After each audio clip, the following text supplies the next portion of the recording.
Finally guys আহি পালো ঘৰত আৰু এইফালে বাচনটি মজাকে ৰাখি থৈ দিলো।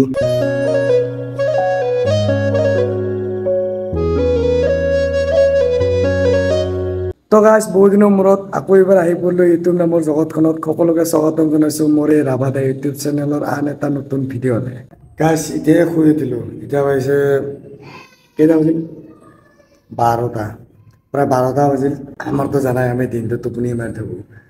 এতিয়া চাওঁ গাড়ীখন কিমান খালী হ'ল। আমি আজি যাম গুৱাহাটী, মানে ক্ষেত্ৰী গাইজ। এইফালে আমাৰ উৎসৱ ভাই এতিয়াও শুই আছে, বহুত সোনকালে যাব লাগে।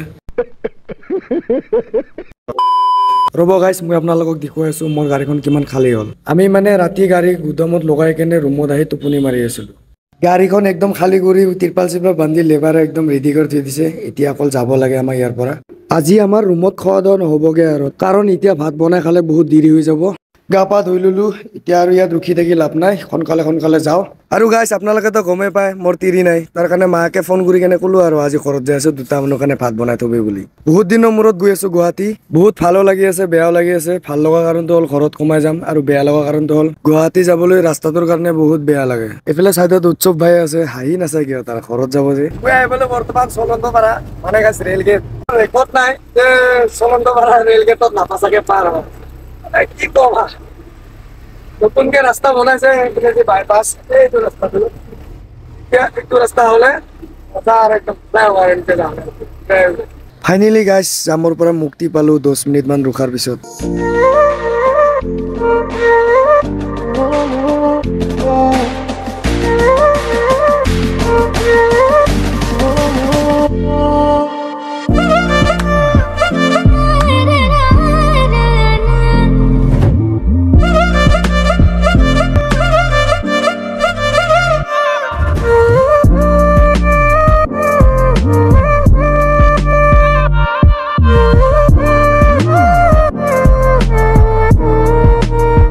আমি এতিয়া পঞ্চৰত্ন পালো, তাতে বৰুণ দেৱতাৰ এন্ট্ৰি। ঠাণ্ডাকে গৈ আছো। ঠাণ্ডাৰ নাম লৈছিলোহে গাইজ, কিনো কম, অলপ দূৰ আহি একো নাই আৰু। এতিয়া বৰষুণ দিয়া নাই পিনে। ইয়াকে কয় বতৰৰ মহিমা আৰু নাৰীৰ মহিমা একো ধৰিব নোৱাৰি, হয়নে?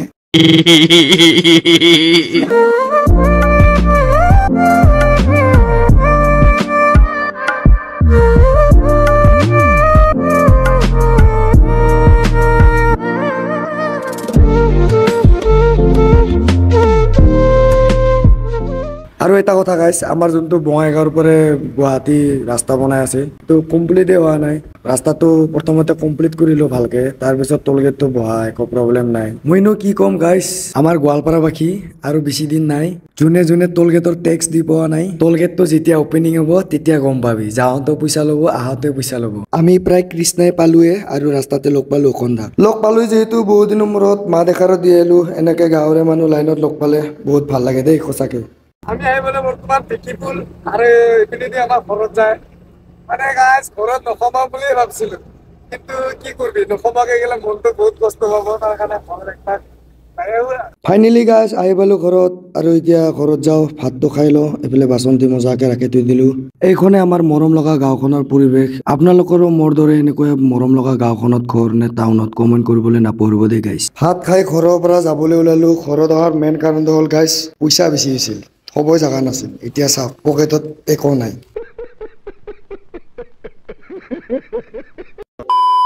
ঘৰৰ পৰা ওলাই এইটো আমাৰ ৰাস্তা, আৰু আমাৰ গাঁৱৰ টাউনবিলাকক লগ পালো। কি নাম তাৰ? ৰুবৰাজ। কাৰ বেটা তুই? এতিয়া আৰু ইয়াতে দেৰি কৰি থাকি লাভ নাই গাইজ, কাৰণ ৰাস্তাৰ কথা আছে। আমাৰ ইয়াৰ পৰা এতিয়া গুৱাহাটী মোটামুটি 120-30 কিলোমিটাৰ মান আছে। গাঁৱত এনেকে ডাঙৰ গাড়ী লৈ আহিলে বহুতে বেয়া পায়, কিন্তু কি কৰিম গাইজ, আমি গাঁৱৰ চহৰ গাঁৱত নাও, ক'ত যাম, হয় নে নাই? আমি আহি পেলাই বৰ্তমান মেইন ৰোড, আৰু এইটোৱে আমাৰ গোৱালপাৰাৰ পৰা গুৱাহাটী যোৱা ৰোড নতুনকে বনাই আছে।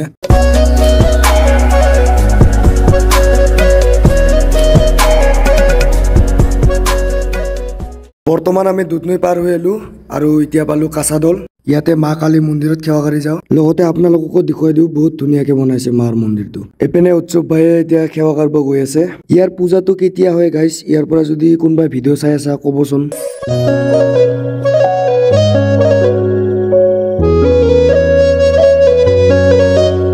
এতিয়া মই আপোনালোকক এটা জাগা দেখুৱাম, কি ধুনীয়া চাওক। দুয়ো চাইডে জংঘল মাজেদি ৰাস্তা এই খাল গাছৰ জাগাত যদি পাইন গাছ হ'লে হয় আৰু বেছি ধুনীয়া লাগিল হয় একদম বিদেশত থকা হেন লাগিল না তো গাইছ আহি আমি লাম্বাৰে পাৰ হ'লো এতিয়া ফোন কৰি কিনে কৈ আছে যে গাড়ীখন লদ হয় না নহয় ঠিক নাই এতিয়া চাওঁ কি হয় যাই আছো ভিজালৈকে গ'লে গম পাম যদি লদ হৈ পৰে তেতিয়াহ'লে জাগিৰোড খেতি লদ কৰিম আৰু যদি নহয় তেতিয়াহ'লে মিৰ্জাতে গাড়ী কাম কৰিম গাড়ী কাম অলপ আছে সন্ধিয়া সন্ধিয়া হৈ গ'ল এইপিনে আমাৰ উৎসৱে ধূপৰ কাটি জ্বলাই আছে আৰু এই গৰমত বিজয়নগৰৰ জাম দেখিলে মাথা গৰম হৈ যায় আহি পালো মই মিৰ্জাত লগাই দিলো গাড়ী পাম্পত আৰু এতিয়ালৈকে কল অহা নাই যে গাড়ী লদ হ'ব নে নাই বাকী বাদ দিয়ক লদ হৈ হ'ব নহয় নাই বুলি কৈ আৰু লগৰ দুজনকো লগ পালো ইয়াতে এতিয়া ভাত বনোৱাত লাগি গলো ইপিনে আমাৰ তেল গৰম হৈ আছে আৰু ব্ৰইলাৰ মাংস অলপ লৈ আহিছিলো ইপিনে কিৰণ ভাইয়ে মই ভিডিঅ' কৰি দেখা পাই হাঁহি আছে আৰু দাদা এজনে মাংস ধুব ৰেডি কৰি আছে কি মাংস